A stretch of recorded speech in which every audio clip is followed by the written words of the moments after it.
യേശു ചെയ്തതെല്ലാം അതേപടി സമ്മതിച്ചു കൊടുക്കണമെന്ന് വല്ല നിർബന്ധമുണ്ടോ?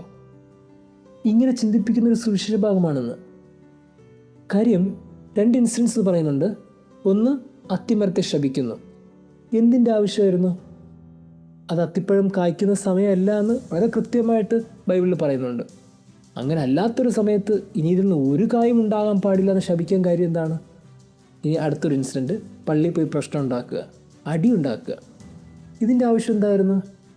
വെറുതെ നമ്മുടെ നാട്ടിലൊക്കെ പള്ളിയിൽ ഒരാൾ പ്രശ്നം ഉണ്ടാക്കിയാൽ നമ്മൾ അയാളെ പള്ളിയിൽ നിന്ന് പുറത്താക്കിക്കളായി.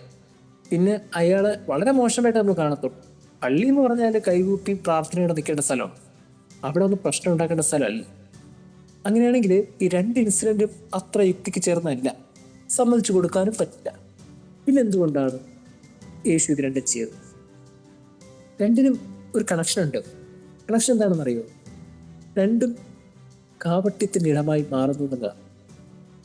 സുവിശേഷം തുടങ്ങുമ്പോൾ ഈ അത്തിമരത്തെക്കുറിച്ച് പറയുന്നൊരു വാക്കുണ്ട്. ഫലം തരേണ്ട സമയമൊന്നുമല്ല, പക്ഷെ ഈ മരം ഫലം തരുന്നത് പോലേക്ക് നിന്നു. കാഴ്ചക്കാരുടെ മുമ്പിൽ ഇത് കപടത കാണിച്ചു. അതാണ് പറ്റിയ തെറ്റ്. അതാണ് ഈ അത്തിവൃക്ഷത്തിന് സംഭവിച്ച ഏറ്റവും വലിയ പാവം. അത് കപടത കാണിച്ചു തന്നു. അതേ കണക്ക് ദേവാലയം അത് ആരാധനയുടെ ഇടമാണ്, അത് ദൈവത്തിൻ്റെ ഇടമാണ്, ദൈവം വസിക്കുന്ന ഇടമാണ്. അങ്ങനെ ദൈവത്തിൻ്റെ ഇടം, ദൈവം വസിക്കുന്നൊരിടം, അത്രയും ശ്രേഷ്ഠമായി കാണേണ്ട ഒരിടം, അവിടെ കച്ചവട സ്ഥലം, കപടത. ആ കപടതയാണ് വീണ്ടും പ്രശ്നം. 2 ഇൻസിഡൻറ്റും കണക്റ്റഡാണ്.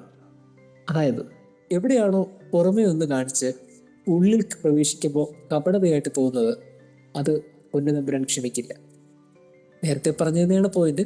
ക്ഷമയുടെയും സ്നേഹത്തിൻ്റെയും കരുണയുടെയും പാഠം പഠിപ്പിച്ച പൊന്നുതമ്പുരാൻ ഒരു അത്തിമരത്തെ നോക്കി ശപിച്ചിട്ടുണ്ടെങ്കിൽ, ഒരു ദേവാലയത്തിൽ നിന്ന് എല്ലാ കച്ചവടക്കാരെയും പുറത്താക്കിയിട്ടുണ്ടെങ്കിൽ ഒറ്റ കാരണമേ ഉള്ളൂ: പൊന്നുതമ്പുരാൻ പോലും കപടത എന്ന പാപം ക്ഷമിക്കില്ല. നമ്മളൊക്കെ ഓർക്കണം, പുറമേ ഒന്ന് കാണിച്ച് അകം മറ്റൊന്നായിരുന്നാൽ ദൈവം അങ്ങനെ ക്ഷമിക്കും നമ്മൾ കരുതരുത്. ചില മനുഷ്യരെ ശ്രദ്ധിച്ചിട്ടില്ലേ?